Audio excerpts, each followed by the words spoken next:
The 4th of July is when we have the ceremonial shooting of the Good Idea Ferry. Whatever we're going to do that's new and cool is decided on July 4th. Otherwise, it goes to next year. Yeah. You know, we weren't thrilled with what we were getting for our cattle. You look at what it costs at the grocery store and then what we were getting, and there's a pretty big gap there. It's still kind of a third world country in terms of their infrastructure. Yeah. You know, it's a first world country in their ability to grow. But yeah, major player now. Yep, major player, and probably only getting bigger. Not everybody can go out and afford to build a brand new home, even a Right. 12 or 1,400 square foot home these days. Right. It's expensive. If you can get farm kids to come and work in your company, you can teach them almost anything. Maybe we shouldn't be talking about it on a podcast because it's a great thing that happens. Today, we're joined by a special guest in studio who's not only a landowner and an agricultural producer, but is heavily involved in the ag industry. We're going to learn about their family beef operation that sells product direct to consumer, and we're going to hear some really cool stories about his experiences in agriculture as he travels internationally. I'm your host, Chase Burns. Welcome to Land Your Ground. Welcome to episode 16 of Land Your Ground, and today we have an awesome guest in studio, Mr. Matt Jungmann, here with the Farm Progress Show, who is the National Events Director and also part of a family farming operation that does both row crop and livestock. And I want to hear all about Sumner Point Beef, and I want you to educate me on all the things I don't know about Farm Progress. So welcome to the studio, Matt. Thanks for coming in today. It is a pleasure to be here. I'm really excited. I can tell. I don't have people normally walk up to the front door just telling me how excited they are. And I'm not sure that we earned it, but I really appreciate that. That means a lot. We're just... we've known each other for just the last couple of years, and I think our wives probably known each other longer and better than that through 4-H and kids, ag affiliation stuff. And your family is super active in all that stuff. We can get into that in a little bit more in a little bit. Your wife volunteers a lot. You guys are just very involved parents, and I think that's how we first started brushing shoulders. Yep. But I hear nothing but great things about you. Everybody that mutual contacts and so on. So I'm like, all right, I got to get to know this guy better. And I'm glad we get to do this on camera. It's going to be great to get to know each other just through this project here. This is pretty cool. All right. Well, let's start off with give me just a quick background on yourself, and then let's just jump right into what is your career with the Farm Progress. So I grew up, the first 12 years of my life, I was in eastern Iowa, and then our family moved to central Iowa. And I graduated high school, went to Iowa State University, and then immediately out of college went to work for Farm Progress, went to work for the Farm Progress Show. And then I took a couple years off and sold Pioneer seed corn, and my current boss invited me back to the company. Back into the shows division, and so in 2004 I became the National Events Director, which is my current role, which means that I'm responsible for all of the in-person events that Farm Progress does, which is Farm Progress Show, Husker Harvest Days, Farm Futures Business Summit, New York Farm Show, and then just last year we added the Organic Grower Summit in Monterey, California. So those live events are my responsibility, our team's responsibility. So that's back at the farm at home, that's what they call the real job. So when I'm doing the real job, that's the real job. The off-farm career. Exactly. Yeah. And I had no idea there were quite that many events. So that's got to keep you busy. It certainly does. I mean, Crystal my wife keeps everything running at home, and then I'm off. I could be anywhere, just making sure to try to keep these events going. And it's pretty cool to have a job that's so closely tied to agriculture,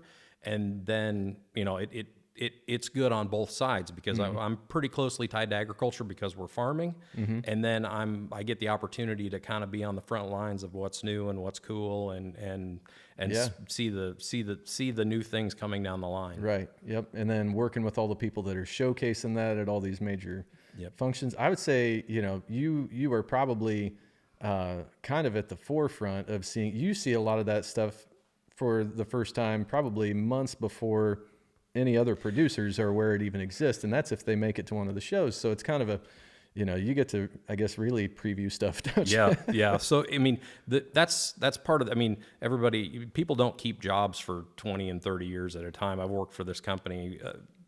Technically, I've worked for this company since February of 1995, and so we're pushing a lot of years there. Wow. But literally, no day is the same, and there is always cutting edge technology. And back when I first started doing this, auto steer on a tractor was unheard of, and that's when the first Roundup Ready crops were being unveiled, and so that was the cutting edge stuff that was going on then. And now, what's pretty cool about it is that the exhibitors that I work with, they want to show off. That's kind of the benefit of the Farm Progress Show, is the machines run and the things go out and they actually operate in the fields. Mm-hmm. So we're literally writing rules for how are we going to run a demonstration of autonomous machinery, to the point that I'm like, okay, the liability is squarely on my head if a driverless tractor runs over somebody. Right. So what are we going to do to ensure that there's safety in it? So 2 weeks before the 2017 show, I was standing in the parking lot, and I said, okay, I want you to fire that thing up and drive it right at me, and we're gonna find out if the thing's gonna run me over or not. And so they fired it up, and it just pulled up and made a nice gentle stop.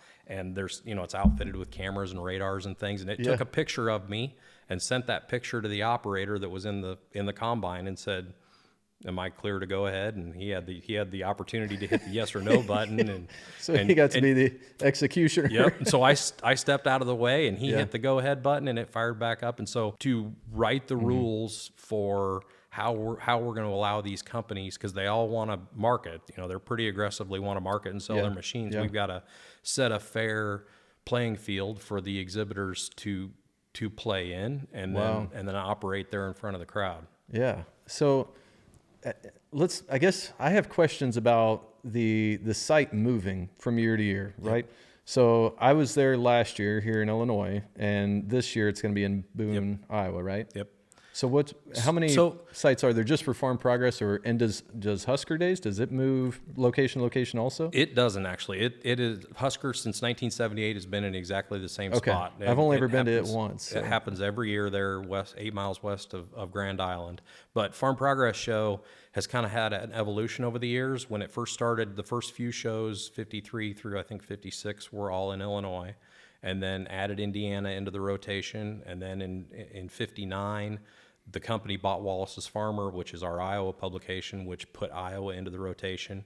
So from 59 to 2004, we had a 3-state rotation, and that's back when the show, and a lot of folks may or may not know this, but that's back when the show would just go to a new farm.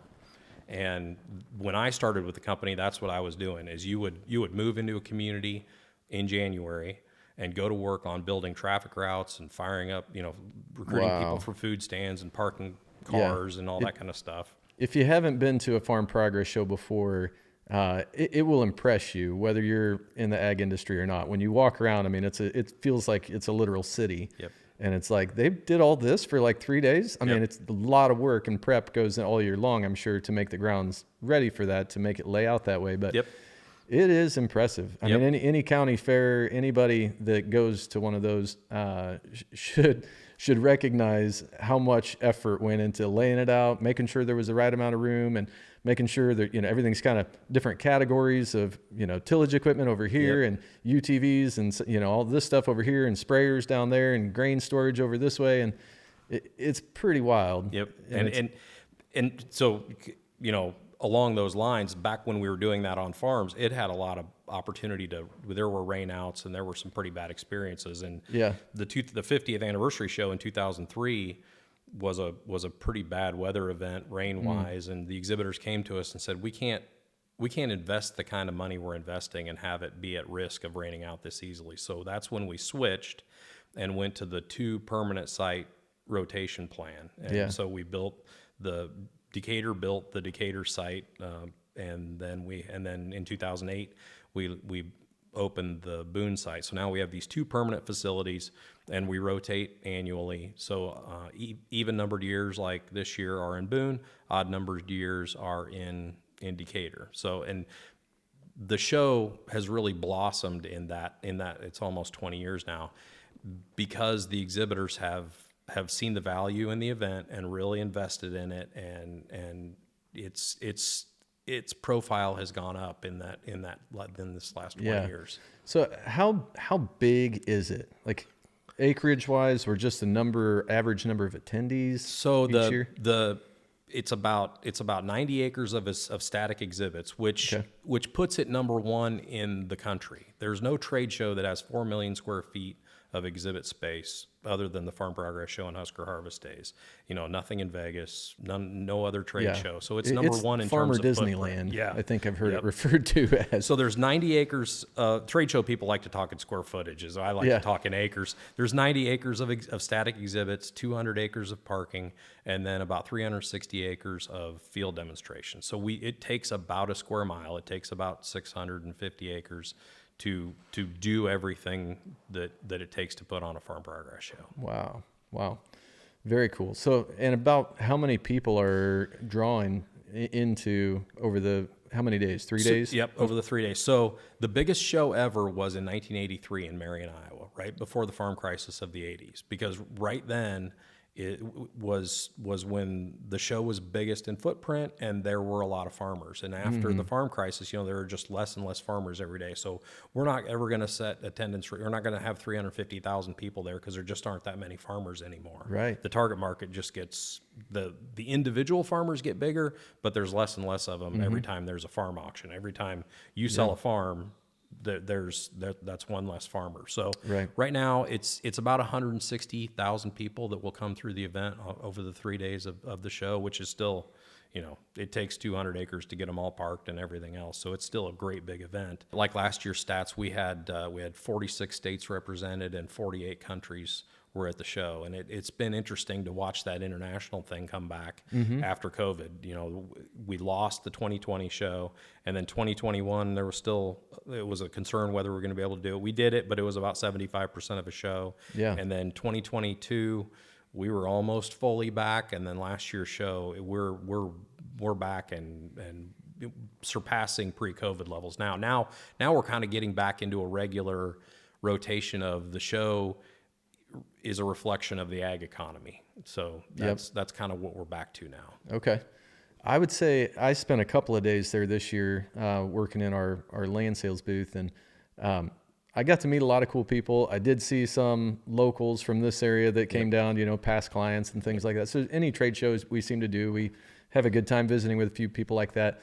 I would say the most interesting conversations I had there, though, were a couple different gentlemen from Brazil that just came walking through and kind of stop and linger and look at some of our farm pictures and a video that was playing and stuff. And then, we break the ice and start chatting them up about, where are you guys from? Or what, do you farm right now? And what kind of ground do you have and all this? And their stories and what kind of, the scale of some of their farms down there, it was like, whoa, whoa. You guys how many acres, like how many miles long is one field? And right. To hear, it's like, wow, that'd be a sight to see. It's pretty crazy. One gentleman in particular that was farming about 21,000 acres down there and then started buying farms here in like north of Champaign. He had bought a few different farms, and super nice gentleman. He was showing us pictures on his phone of all his farms and his family while he's going through the farm pictures and stuff. And then I said, well, you started buying stuff here? And he says, we're super blessed. We have a fantastic thing going on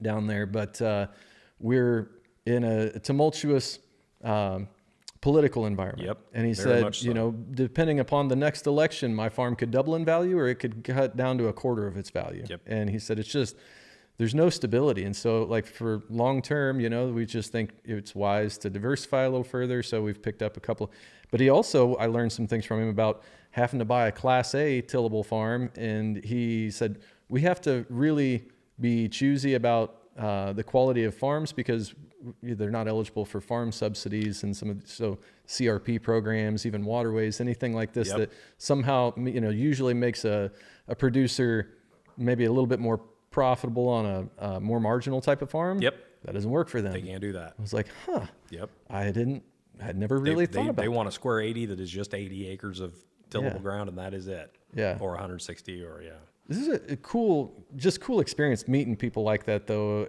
at that show, which, Like we do a fair number of trade show things and you meet, but it's generally, we don't see the international audience at most of them. So that was it's kind of cool, to walk up and down the streets and, it feels a little bit like the UN. I mean, there's different languages, you're hearing different languages, and a lot of those are part of a tour group. And they'll all be dressed like a soccer team, and they're all dressed alike, and they're walking the streets together. And, Yep. But yeah, along those lines, I've had a great opportunity. Our parent company, Farm Progress's parent company, is Informa, which is the world's largest trade show company. And so we have a farm show in Brazil, and my boss and I got to go down and visit that farm show. And so, yeah, to see different kinds of agriculture, see field demonstrations on coffee or sugarcane or some of those kinds of things that you get to see. What was interesting is we were walking around in our Farm Progress show shirts, and there were people, Brazilians, who were, they recognized the show. And so, really? the brand of the Farm Progress show made you celebrities. I don't know if we're celebrities, but we kind of got, we were trying to figure out why we kept getting pointed at. Oh, yeah. It turns out it's not because we're the Americans, it's because we're wearing that shirt. Oh, that made you feel a little better, maybe. Yep. Very cool. So I'll bet that traveling and your career has probably led you to meet a lot of cool people. Yes. You got any good stories? Well, it's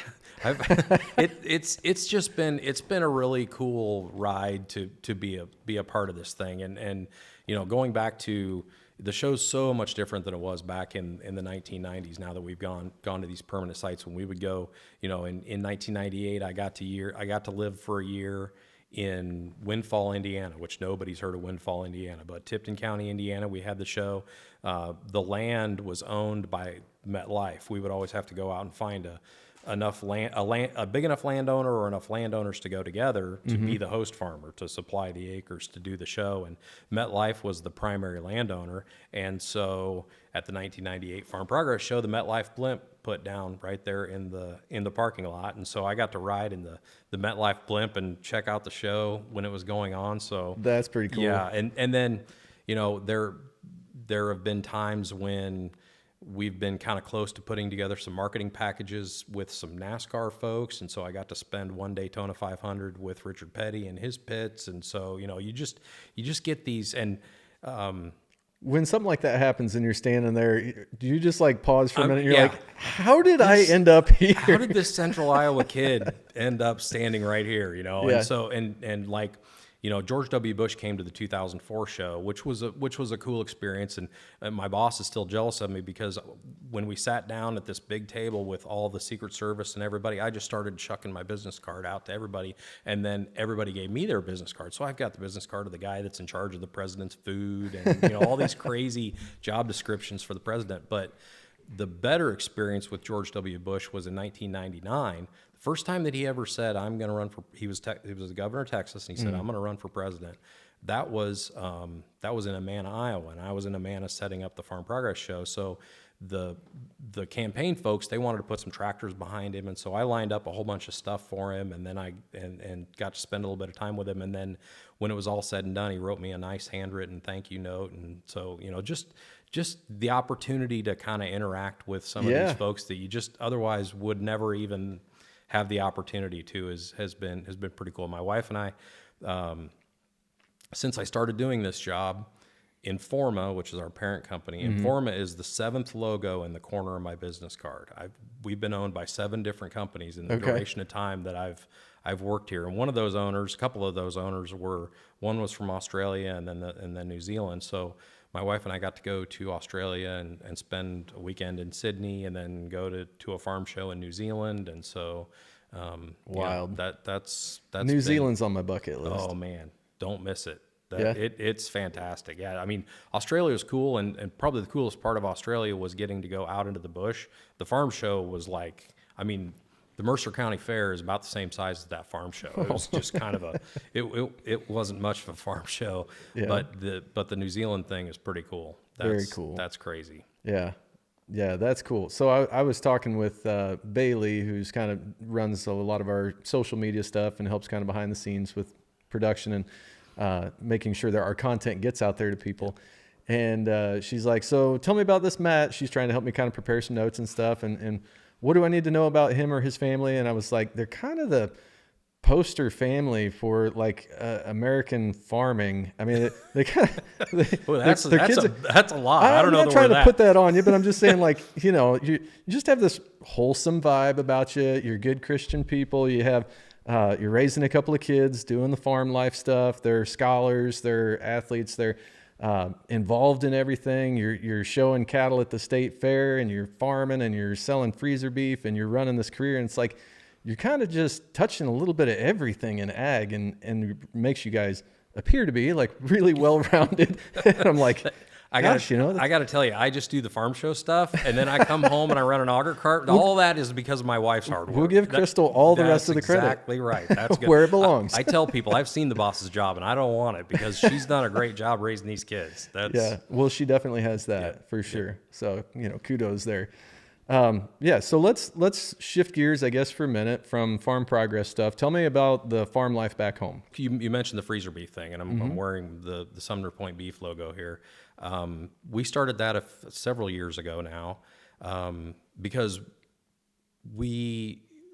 two things. Number one, we weren't thrilled with what we were getting for our cattle, what we were being paid for the cattle. Right. You look at what it costs at the grocery store, and then what we were getting, and there's a pretty big gap there. So we thought maybe there's some revenue there, and there is, but there's a whole lot of work involved in it. Right. I mean, there's a lot of labor and a lot of time in it. Becoming a retailer, right, is a whole new business. A whole new business, and you're kind of exposing yourself to the end market, and that's been a great experience.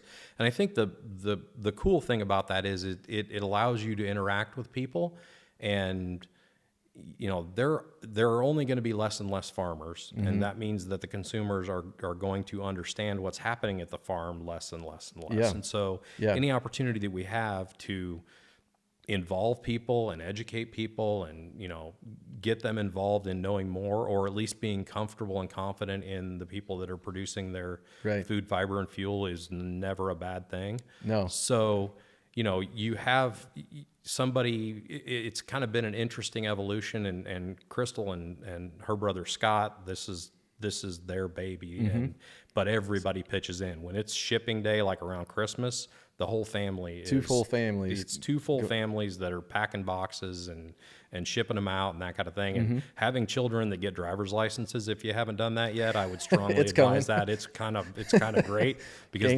there are delivery boys every now and then. But going back to having the beef business, people will just find us somehow, and especially we launched right before COVID, and it kind of went crazy during COVID, which was pretty cool, and we have a lot of repeat business still from then. Well, people figured out, if they weren't aware already, how fragile our food system is, and how the benefits to knowing where your food comes from, and instead of just kind of being reliant upon finding whatever happens to be on the grocery shelf that week. And so I think that's awesome, and it created opportunity for some people. But tell us about what you guys have for beef. Just your operation kind of as a whole before you started selling freezer beef directly to the consumer, and if it's changed at all since then.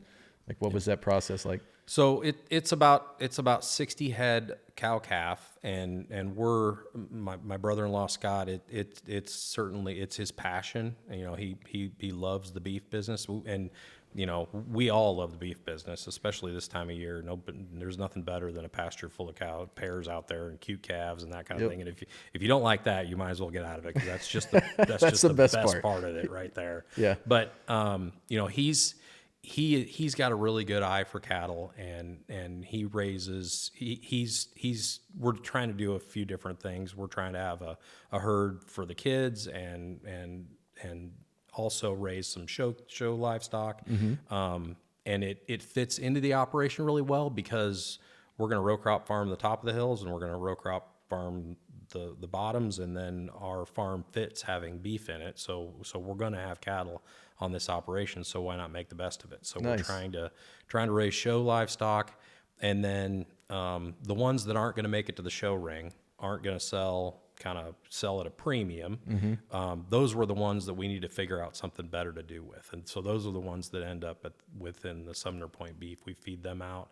We feed them our own grain. I mean, the only time that the animal leaves our control, we are breeding it, calving it, raising it, and the only time it leaves our control is to be processed, and then it comes right back into a freezer at our place, and then Tim, the UPS guy, ships it out from our garage. So it's all. God bless the UPS people. God bless that guy. Yes. They're worth their weight in gold. Yes, that's exactly right. But it's been, we will have a customer that will order a box of steaks, and then pretty soon they'll order a couple boxes of steaks. And a lot of those have evolved to where they'll call Crystal up and say, well, tell me about getting a quarter, and so a lot of it has turned into quarter and half business from people who started out as just a box here and there. Right. And that's when, Crystal has great stories about somebody, okay, well, we're going to need cutting instructions. How do you want this beef to be processed? Just cut it all into ribeyes. We heard stories like during COVID about farmers selling hogs and somebody just saying, I just want bacon and ham. Can I just get it all in bacon and ham? It's just not going to work. It's just not going to work that way. Yeah. Yeah. But if only. But so that's a really good conversation. You can have T-bones or you can have fillets and strips, but you can't have both. And it's a lot of those conversations that she's having with people. And so that's been good. And it, you build relationships with people and you kind of become their trusted source for some of these things. Yeah. Yeah. Well, you guys do a really good job of that. And I'm not just trying to butter you up or whatever, because I just this winter had ordered some packages through you guys and had them shipped out to clients. And I send a lot of thank you gifts to clients, and I don't generally get that much feedback but I got so many texts and thank yous and calls about these beef packages that showed up because people were just like, these steaks are amazing, or this is good. This is good stuff. That's great. And that's people great who I know have had plenty of good meat. We're still pretty impressed with it. So well, and that I listen to a lot of podcasts, and I listened to one out of Washington D.C. And one of the guys, part of the reason that this sparked, we had talked about it and that kind of thing, but I was listening to a guy who was originally from Maine, and he was talking about how in Maine, if you live in Maine, you have great lobster all the time, and you completely take it for granted. And I thought, you know what? I eat great steaks on a regular basis, and I probably take it for granted. And there's probably, because some of the stuff that you buy is just not very good, right? But, and so not cheap, either. And not cheap. Yeah. That's exactly right. Yeah, there's a lot of subpar beef product that gets sold, I think, at grocery stores, or which is hard on the industry, right? Yeah, like you only have to have one bad experience, and then you know what? I'll just have the chicken. Well, speaking of that, you might be a knowledgeable enough person to ask on this subject, but there's a lot of changes happening that we've heard about, or that I see mentioned in reels and stuff over the last year or two about beef products specifically that are marked American or grown in America or packaged in America. Right. And there's just a lot of what seems like deceptive mislabeling. Where's a lot of the beef coming from in the United States? Do you know? That I don't know. I'm not educated. I'm not trying to hit you with something that you're not. And I don't want to speak about something that I'm not perfectly knowledgeable about. Right. Yeah. Right. But it's a little sketchy. I think that there are certainly South American, maybe even Mexican beef. There's South African beef. There's Australian beef. Yep. That gets sold here. And a lot of people have no idea that they're not buying something that wasn't, grown 10 miles out of town out here on one of these green pastures. Yep. They don't know that. And even so,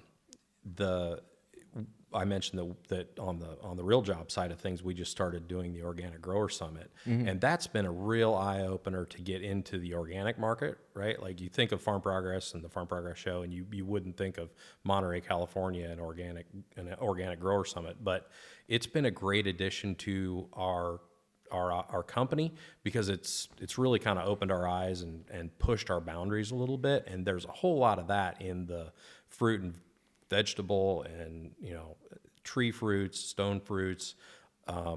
There's a lot of that sourcing debate that goes on Yeah. in that industry. That's been fascinating to For kind of keep track of. small ag producers, I've heard this saying before, but I think it applies. And I've heard one or two small ag producers that said this to me, that the riches are in the niches. And if you don't have a lot of acreage to play with, you're farming on 40 or 80 or something, you have to do something different. You can't raise corn and beans Right. and make it a profitable business. You have to really figure out, like, micromanaging small acreage, or really working with, doing something organic, or offering a specialty product to the consumer that they'll maybe pay a premium for, even though it was a little bit more labor intensive. Or you're offering an experience. You're offering somebody the opportunity to do something, whether a corn maze or pick your own this, or it's some kind of an experience that. And you're exactly right. I hadn't heard that saying before, but that is, you're growing lavender, or you're doing something that is really unique. Probably involves a lot of some labor. I mean, you're working hard. Oh yeah, it's going to be a lot more hands-on. You're going to be dedicated to doing it. Harder to automate any of that type of stuff, for sure. So this summit, that's how new is that?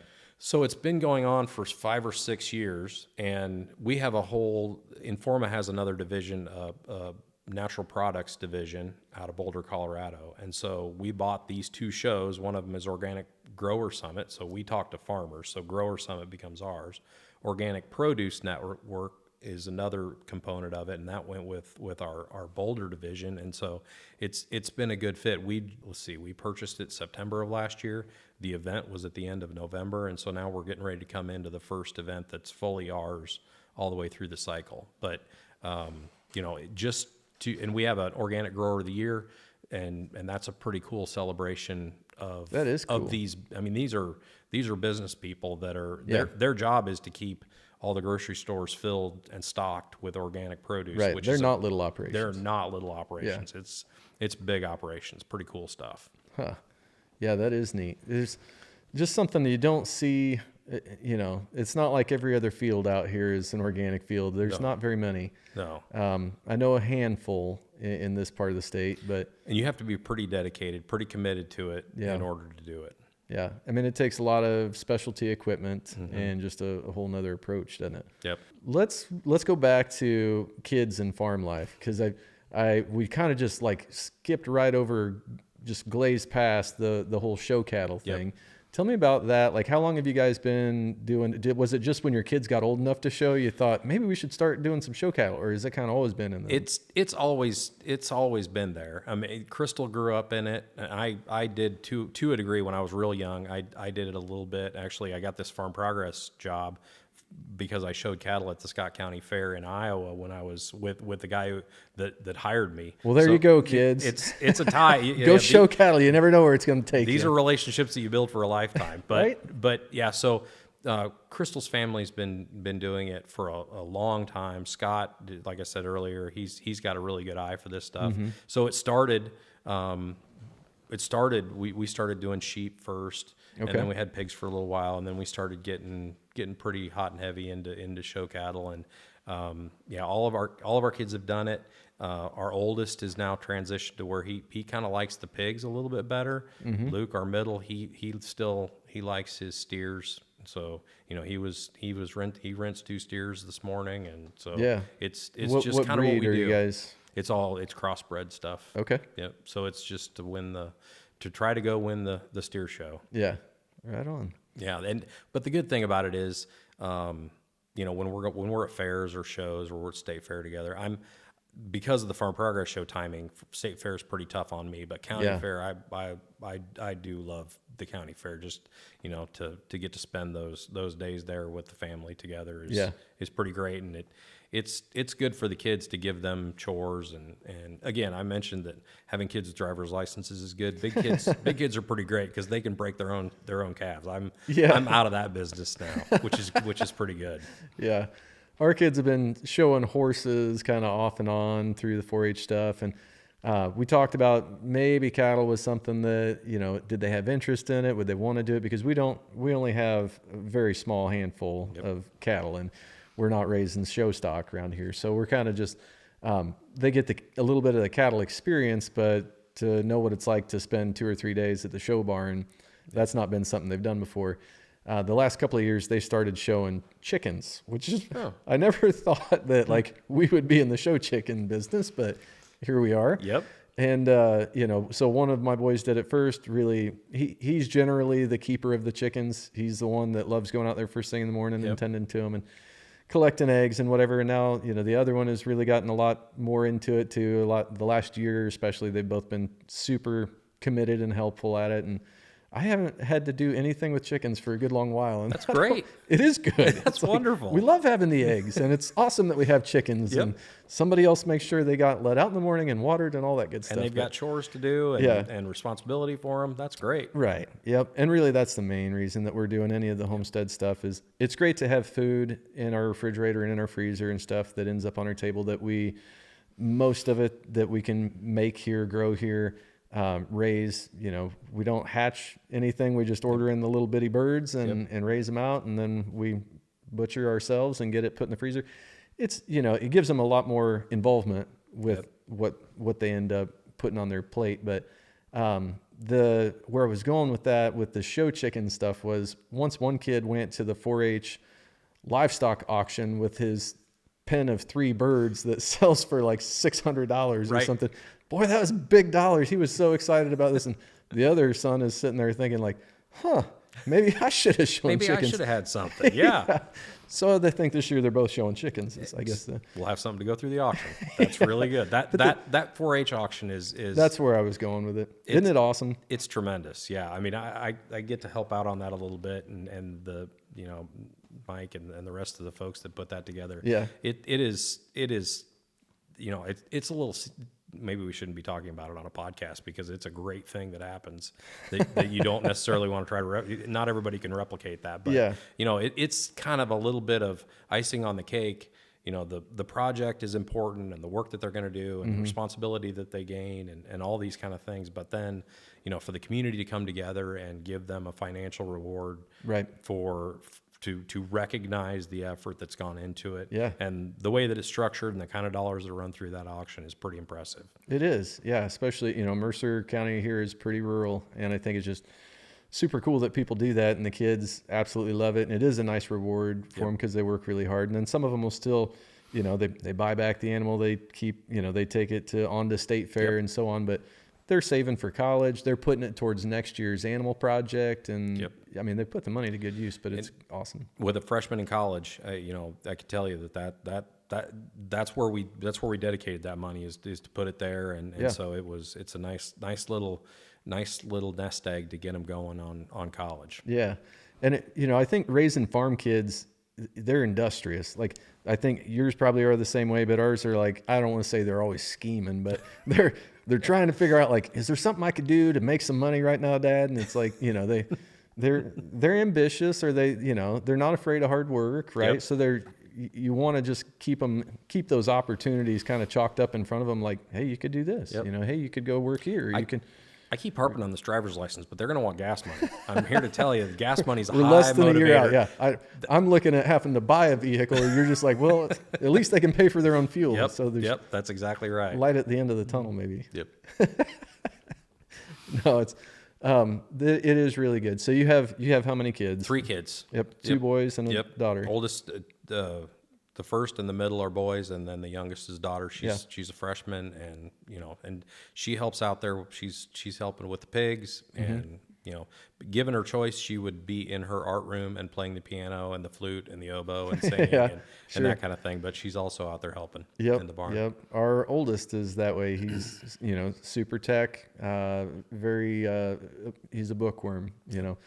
Intellectual, loves to read, loves computers, all that kind of stuff, and he'll do very well at that someday. But so we kind of have to nudge him out the door a little bit more to like, hey, we're going to work, cows are coming, and do those types of things. But he usually does it without grumbling much, and I dare I say enjoys it. But there are times where you can tell like, okay, he did enjoy that, and I think it's a fantastic experience for him because not every kid is going to come back to the farm. Yep.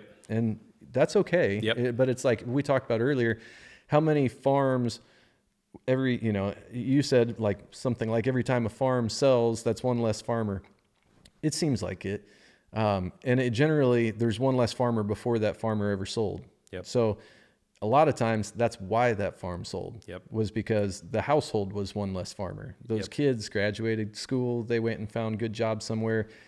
The farm maybe wasn't quite big enough to maintain 2 or 3 families, so somebody had to go work somewhere else and they didn't come back to the farm. Yep. And then when dad or grandpa or whomever is ready to retire, Nobody's needs left. the farm, so they sell. Yep. And another farm absorbs it and grows, and this farm is gone. And it seems like the farm may not sell right away. Like it may go one generation, but as soon as you get an owner of a farm, it seems to me anyway, as soon as there's an owner of a farm that doesn't have any memories or connection to that piece of dirt or where that barn used to stand, or Yeah. you know, we used to have a tire swing in that tree right there, or as soon as that connection is gone, that's probably when it's Sure. when it's going to sell. Yep. And you know, we kind of watch that with a few of the farms that we rent, that you know, we just know that there's going to come a point that when it's owned by the next generation down, it's going to be for sale. Yeah. What do you think the biggest concerns we should have about that are? I mean, are there's a gradual shift. We know this, like farm size is getting bigger, equipment's getting bigger. They're all striving for more efficiency. They're trying to do more acres faster because there's still only so many growing days in a year. Right. And if you're trying to squeeze in more acres, you're trying to get it in there as fast as you can. So what are the hazards of that? I don't know that there are. I believe that it's just kind of the natural order of things. It has been going on since this was all homesteaded, right? Everybody had 40 acres. Well, and they've just steadily over time gotten bigger as time has gone on, and it has to do with the rural population decline. There's just less people to do it, so everybody's got to be more efficient to cover all these acres and get everybody fed. Yep. And the margins are super thin, and so your efficiencies are in size. And I don't think that's new. That's been demonstrated through time that's just kind of the natural order of things. But at the same time, there are opportunities for folks who want to put the work in to do some of the niche things like you mentioned earlier. Yeah. In terms of, you know, kind of making their own way of this thing. There's still plenty of room for that because especially with the internet, you can market anything to anybody pretty cost effectively if you're willing to put the work into it. Good point. So we have a lot of farms that are just like, say, farming communities that are just almost kind of drying up. And, you know, like you said, the rural population in some areas kind of starts to shrink up. There's just fewer homes, and all these old homesteads kind of slowly disappear. And I have another farmer friend, client of mine that doesn't live too awful far from here. He falls in the camp, which is where if you buy a farm that has an old farmhouse on it, it probably should be saved. And I love that about him, because 9 out of 10 That's farmers unique. don't think that way. They're just like, I need another farmhouse, like I need a hole in the head, right? So they, you know, that's a liability, that's an expense, that makes my farm less profitable. I got to go around the thing. Who's going to keep it mowed or whatever? They don't want to deal with renters. They're in the farming business, not rental, you know, not a landlord.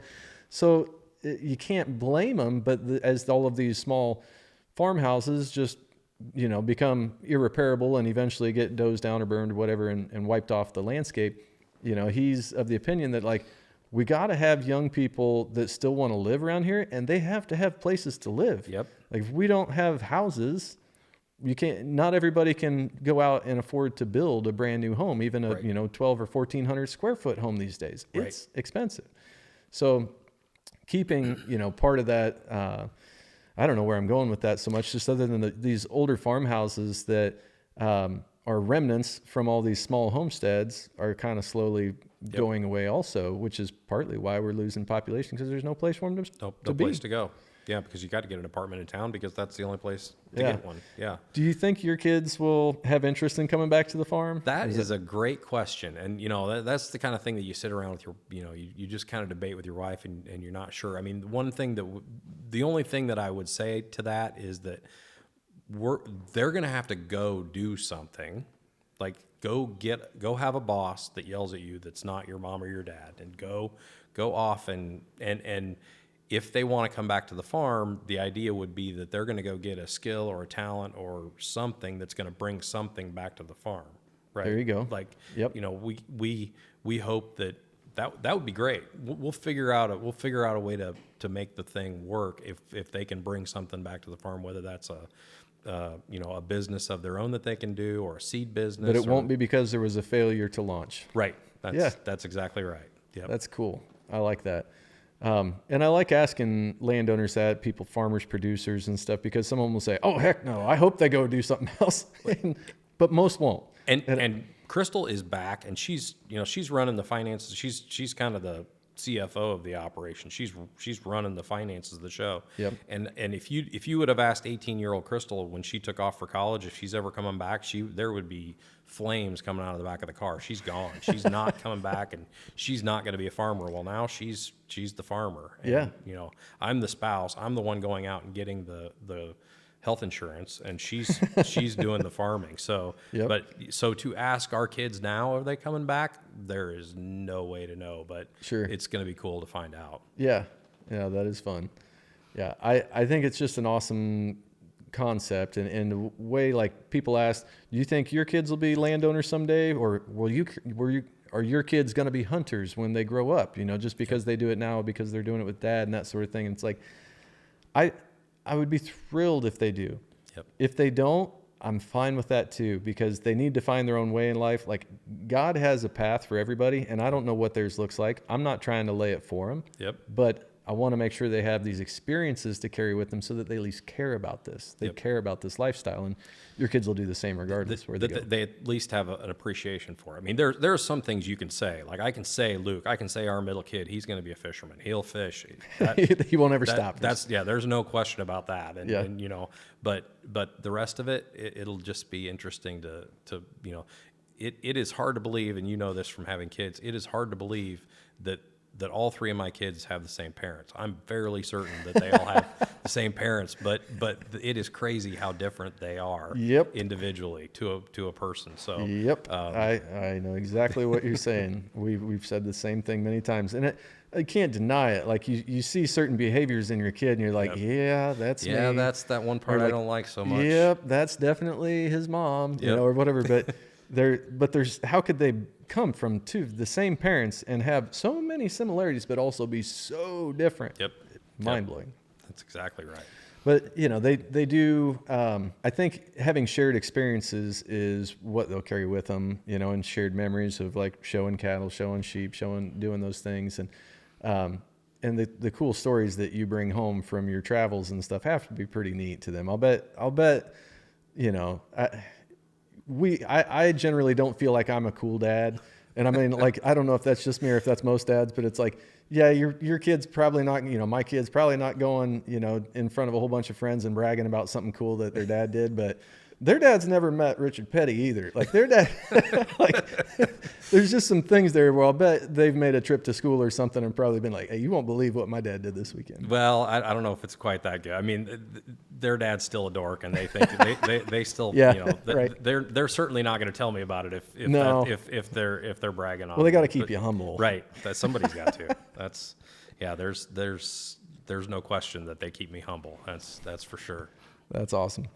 So you started telling me a little bit about who is this gentleman, or what's the relationship here? So yeah, I mean, when I was thinking about this podcast, and you know, this is a land-based podcast, it kind of made me think about some of the interactions that I've had over the years with people in the land that they have, or the land that they're exposed to.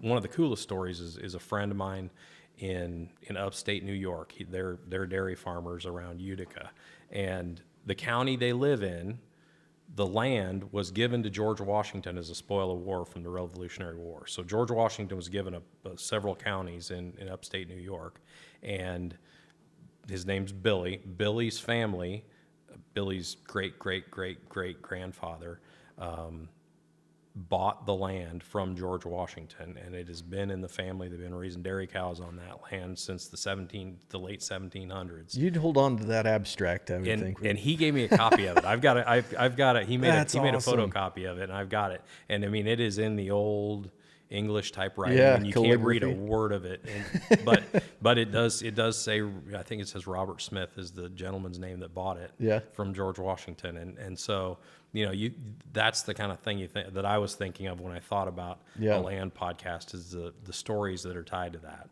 And everybody's got them, and that's another thing that you try to pass down to your children is, this land is tied to its own unique history. And as we've, I grew up in central Iowa, and so there's land there that is tied to me in eastern Iowa. And then as we've settled as a family here in western Illinois, you begin to appreciate all the stories. As we were talking earlier about Sumner Point Beef, we did a whole lot of research on Crystal's family going back. Our kids are the 7th generation farmers that have been growing.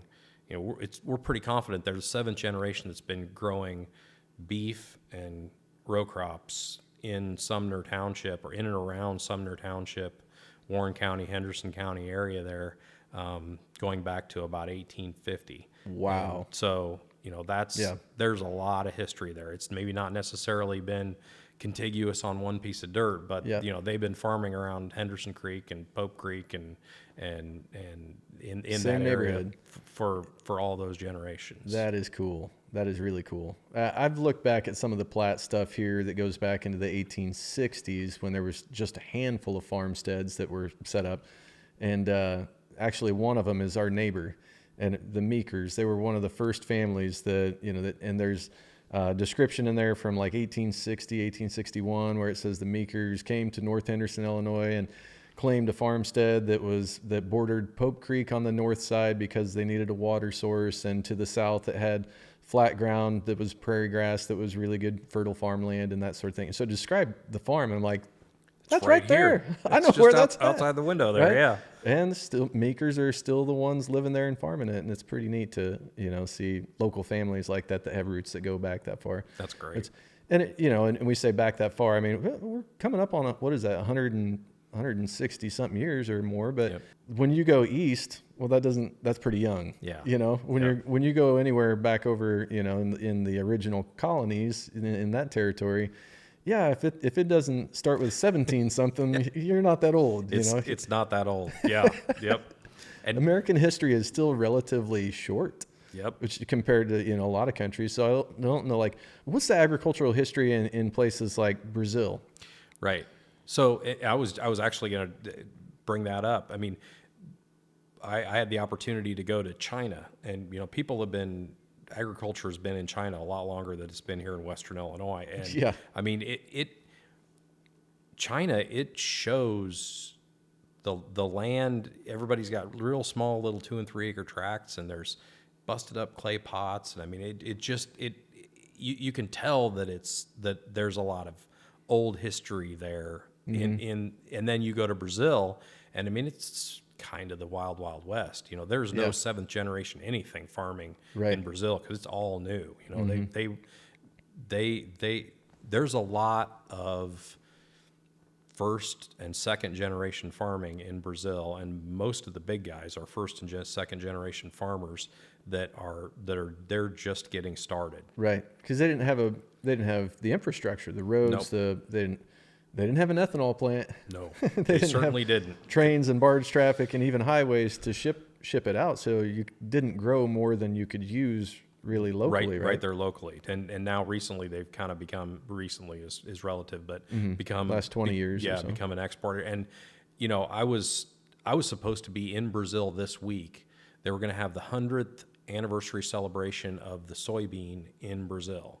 There was a big farm show, and they came to the Farm Progress Show and invited me to this thing, and made a big deal about it. They invited folks from all the major farm shows around the world to come and celebrate the 100th anniversary of the soybean. And it's kind of a cool story. Yeah. The history of the soybean in Brazil is that whether it was Marshalltown, Iowa, or somewhere in Missouri, some priest brought a Coke can full of soybeans to Brazil and gave it to a farmer and said, here you go plant these. But the rule is you have to give a third of your crop to your neighbor as seed, and they have to give a third of their crop to neighbor as seed. And that's how the soybean grew in Brazil. No kidding. And so this was the 100th anniversary of it, and they had invited all these people to come down to the celebration. But if you've heard about the flooding in Brazil, and maybe you haven't, the town where I was supposed to be staying, the water system's down, and so they've canceled the whole event, postponed it to the fall. But it's still kind of a third world country in terms of their infrastructure. Yeah. It's a first world country in their ability to grow soybeans and export and do that kind of thing. But yeah, major player now. Yep, major player, and probably only getting bigger. But then, you talk about the history of farming.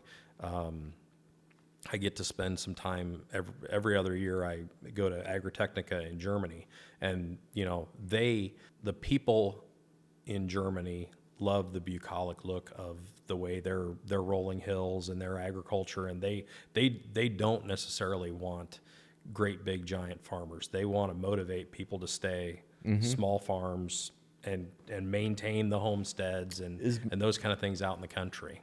Is most of that, I mean, just because they have a cultural appreciation for the history of it, or is it like, is there an aesthetic component? I believe there's an aesthetic component to it, and they just want it to stay the same. We don't necessarily need it to. Not that they don't embrace technology, because they embrace every bit of technology that we use here on our Midwestern farms. It's just they do it on a much smaller scale, or a lot of it gets. A lot of Midwest farmers would never consider having their crops custom harvested or custom planted or anything like that. Like you can be a farmer in Europe and not sit in a tractor. You just hire the guy to come in and do everything. This guy comes and plants it, and that guy sprays it, and then I hire that guy to harvest it. Right. And you're still the farmer. Yeah. Have you ever watched that Clarkson Farms? No. I don't have a whole lot of exposure to European farming outside of that program, but it's pretty comical. I mean, you should check it out. So, Okay. Yeah. So the farming as a whole, your lifestyle, your career. Say you're talking to somebody who's a college student now, who is maybe studying either agronomy or studying animal science or one of these fields. What does the future look like for them? What's the outlook for the career field? I mean, I think you maybe be a good guy to. I think it's incredible. I mean, I think the opportunities are, one of the biggest challenges that we have to companies coming and exhibiting at the show, and the little piece of agriculture that I touch, is they just don't have enough people. Like they're, big or small companies, they would hire good people in a heartbeat. And that's part of the reason I think that a lot of these things that are going on with FFA, FFA is booming and everybody wants to support FFA. Well, that's a good thing, because all these things that are getting taught, the farming of agriculture, the actual touching of the dirt and the touching of the animals and the actual, that bit of it, that is just such a tiny bit of the entire food chain, and everything on the front side and the back side of that activity, it needs to be fed, whether that's, processing, or if that's, fertility, or the technology around it. There is, and as technology advances, it feels like the pace of technology is advancing faster and faster all the time.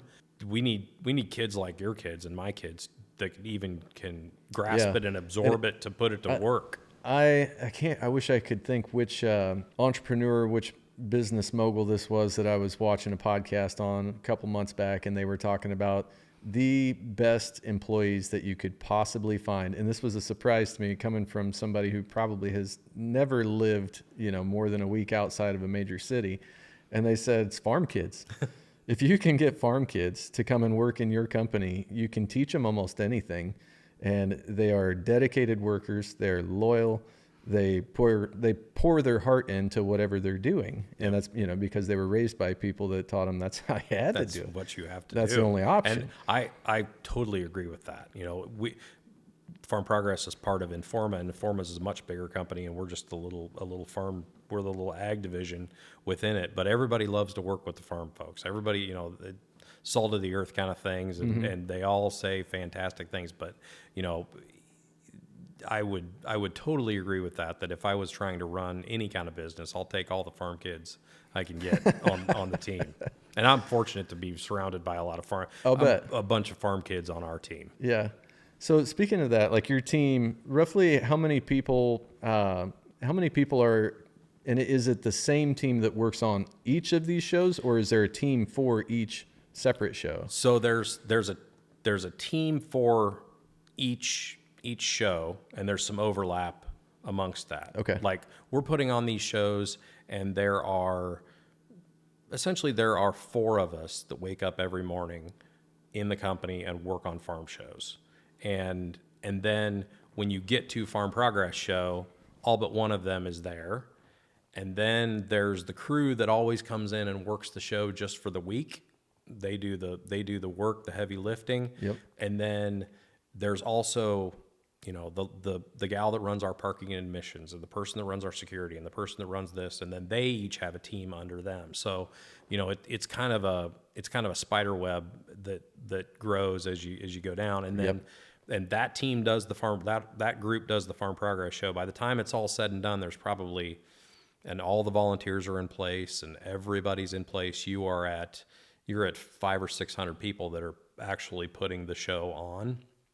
And then a few of us go home, repack a bag, and go to Husker Harvest Days 2 weeks later. And then there's kind of a similar structure, totally different people in the group, and they're putting on that show. And so it's always evolving and changing, but at the same time, there's a pretty steady core of people that are helping to make the thing happen. So, and when you do, anybody who's done special events knows that they can be pretty stressful, especially when you're doing something the magnitude that we're doing. Yeah. When Mother Nature can go sideways on you, you build a pretty deep relationship with these people because you've been through battles and wars with them, and the people that can't take it generally wash themselves out. They're not going to be back. They know it's not for them. Yep.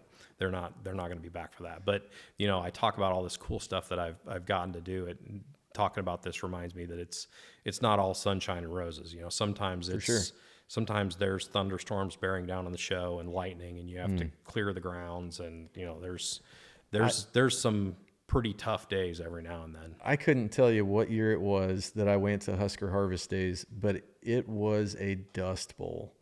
I mean, it was probably about 10 years ago, give or take, maybe 12.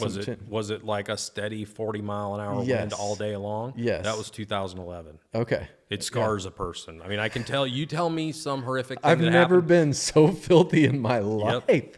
I was there for like 8 hours. Yep. And I had dust and grit in every crack and crevice of my body. It was incredible. And I mean, when I got back in my vehicle, you had to turn your wipers on just to knock silt off of the windshield to be able to see out of it. A whole lot of land changing hands that day. It was all blowing from one farm to another. But it was dry. I've had the opportunity to meet people from all over the country. People from Nebraska are tougher than we are. I mean, my boss and I, we sort of half joke and we sort of half mean it. Like, if you were tough enough to make it that far west in the covered wagon, you are tougher than the people that quit early. And bunch of quitters out here in Illinois. But one of the funniest things, I was at the show office that day of that show, and there was a guy, he was probably 75, 80 years old, and he's walking over to the show office because he knew the show secretary, and he was stopping by to see Susie, and he was going to have his annual chat with Susie like he did every year at Husker Harvest Days, and he was literally leaning into the wind to walk straight. Yep. And, and for me, for an Iowan, somebody who lives in Illinois, it was the most horrific, awful day. I can't believe people went to the show, but they came out in droves. That guy walked into the office, and he wasn't joking. He said, he walked into the office and kind of dusted himself off and said, "Pretty breezy out there." And I thought to myself, if that's just breezy, then that's mental illness. Yeah, he is tougher than I am. No, for sure. Yeah, it takes grit. I mean, anybody who farms or ranches really in Nebraska, South Dakota, North Dakota, Wyoming, these places, they know wind. I mean, I can deal with a lot of weather. I hate wind. Yep. It's not for me. Well, I mean, little goes a long ways. I mean, we've had enough. We've had some, for the most part, all these things have happened not when the show's going on, but in order to get if you can imagine, in order to get 90 acres worth of tents up, the tents start going up at the end of July. And they have to basically stand all the way through the end of August, and then they start getting torn down. So you're talking about a 60-day window when you have tents in the air. And in the Midwest, that 60-day window, you can get some pretty nasty thunderstorms come through. And we've had the wind do some terrible things to tents. But, you know, we have gotten better over the years. It used to be a real balls and strikes call that was just kind of a gut on whether you were going to cancel the show or something. Well, now we have on-staff meteorologists and folks like that that are helping us make decisions about, you know, what the weather's going to be like and if it's safe. And so society has gotten better about it too, because it used to be quite a fight if we had to cancel the show because of lightning or wind or something like that. Right. But people have gotten better about understanding the risks and how that liability lies, to where, you know, the rule is if there's lightning within 8 miles, we're closed. That's just what we have to do. That's just the way it is. Right. Not worth somebody's life. And at 41 miles per hour, 41 mile per hour wind, these tents start to become weapons, and we can't have people in these tents if they're going to take flight. So that's been over the course of my career. That's been kind of a cool evolution to watch, is how this weather preparedness has evolved. Yeah. Yeah, that is pretty cool. I mean, it takes a village, I think, to put on any sizable event. Even just thinking about, Jordan and I were right before you showed up here, we were talking about some of our local festivals like Rhubarb Fest. Yep. You know, that's minuscule by comparison to one of the events that you're talking about, just in scale. But it takes a lot of hands. There are a lot of volunteers, and there's a lot of patrons, a lot of vendors. There's a lot of stuff that goes into, you know, just the city that, you know, orchestrates, that hosts that. They're preparing a month and a half out, you know, and just trying to make sure everything is ready. And we're going to have a huge influx. Our little town of 3,500 to 4,000 people is going to have 10,000, 12,000 plus, you know, day one. And it's cool, and, you know, to see that stuff happen. And you can be guaranteed that there's somebody who's losing sleep and worried and fretting and making sure that every little detail and every little thing is just exactly perfect. And that's what it takes to put together a good event like that. Yeah, that's cool. It's fun to hear about, for sure. You said earlier something about the boss on the farm. I don't want that job. I don't want your job. I think it's awesome. I don't think I could hack it. I mean, the good thing about it is I've pretty well, the joke at the show is that I've pretty well delegated myself out of doing anything but talking into a microphone. Like, I'm the one that has to do all the TV and radio stuff. Because everybody else is off doing things that are actually, you know, helpful to the show and making it happen. And so I do all the media stuff. But I'm fortunate to work for a really good company, and I have a really good boss. So, you know, I kind of have to check out and go to the Farm Progress show in the middle of August, and then all the way through the middle of September when Husker Harvest Days is. That's a pretty intense time.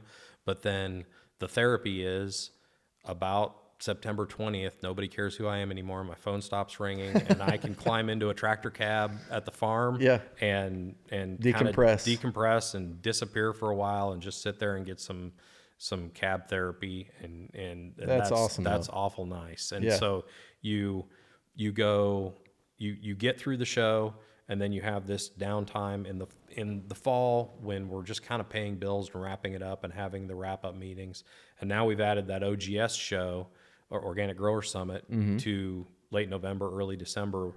But then the winter farm show cycle starts, and when our shows are going on, you can't really fix much. So I go to winter shows to talk to exhibitors and have conversations about what can we do better, what are we going to do, you know, what new products are you unveiling, what kinds of things do you need to do. And that's when people are whispering in your ear and saying, hey, we're about to acquire this company, or we're going to unveil this product, and so we're going to need to do this special demo. And so those are some cool conversations that happen.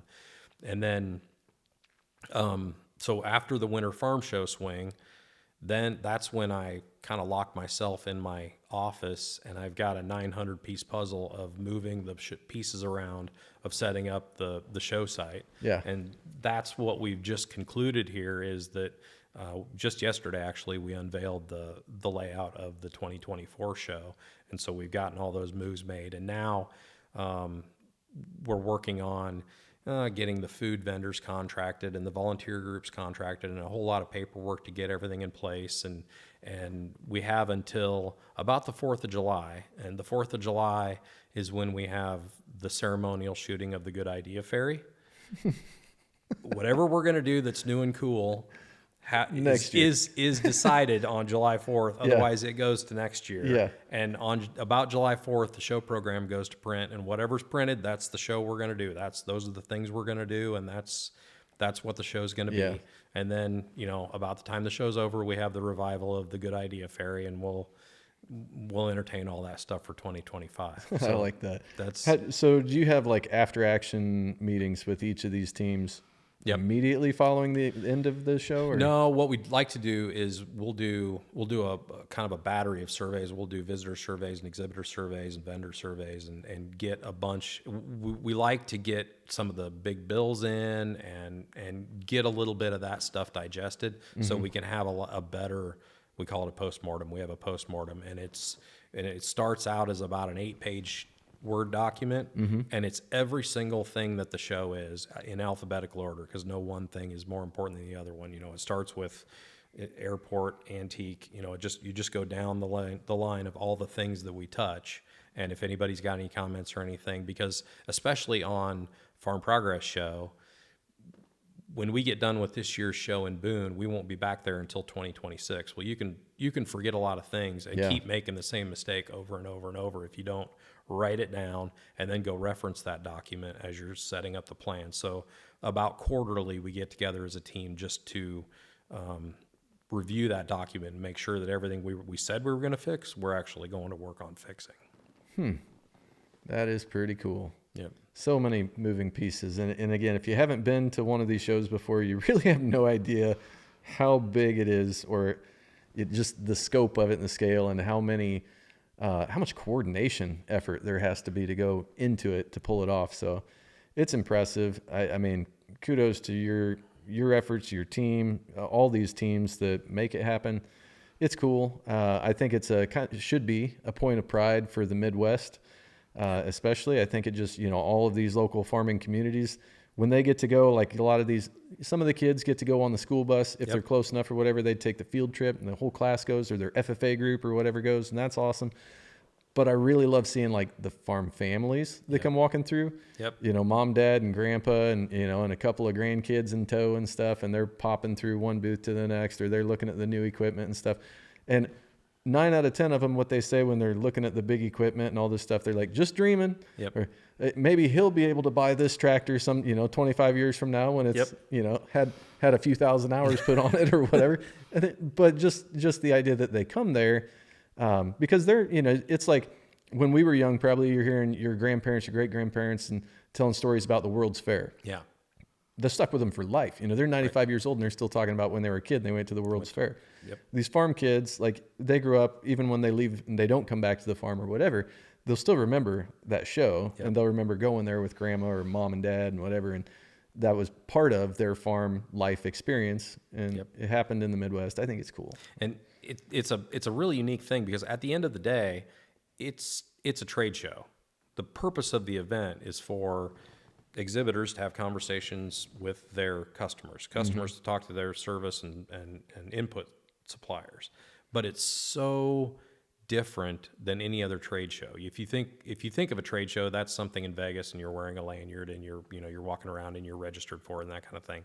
And while my exhibitors would love for the shows to become that, it's going to be a mindset change for people to approach it as a pure trade show, because you would never in Vegas see some family walking down an aisle with a radio flyer wagon dragging their family through a trade show. But the one for agriculture, that's the trade show for agriculture. And there's definitely a few brands, and maybe I shouldn't name any of the names there, but there's a few of the ag brands there that seem to have really figured out that's what that show's about, and they go whole hog on the branding element and kids' toys and ball caps and stuff that, I mean, I couldn't tell you how many preteen to 18-year-old kids I saw walking through there wearing a Pioneer hat or wearing and they're super proud that they got it, and it's like, It's why And certain companies semi-loads of 5-gallon buckets. Yes. And yardsticks. Yardsticks. Yep.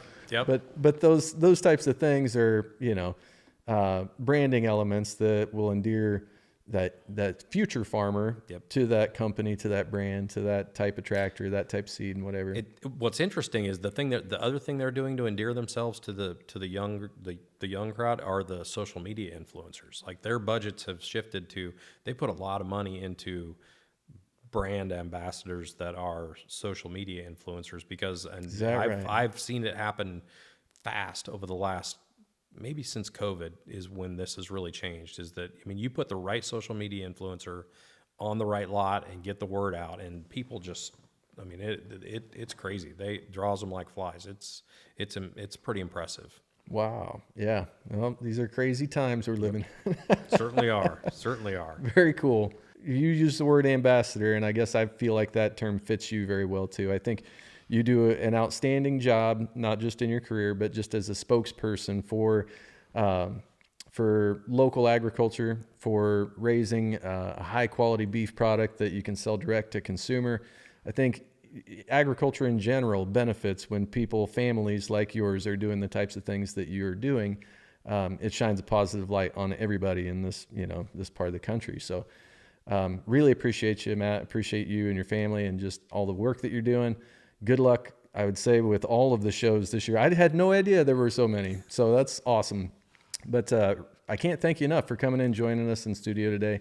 Would love to have you back in at some point when your schedule allows, and maybe next time there's a canceled foreign trip that you're supposed to be on, and you got time this week? I'm coming in.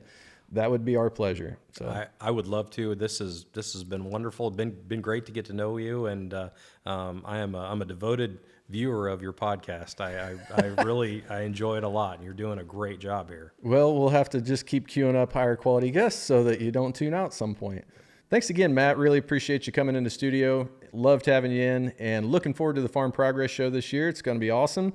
Hopefully we will see some of you guys there, and we'll catch you next time on Land Your Ground.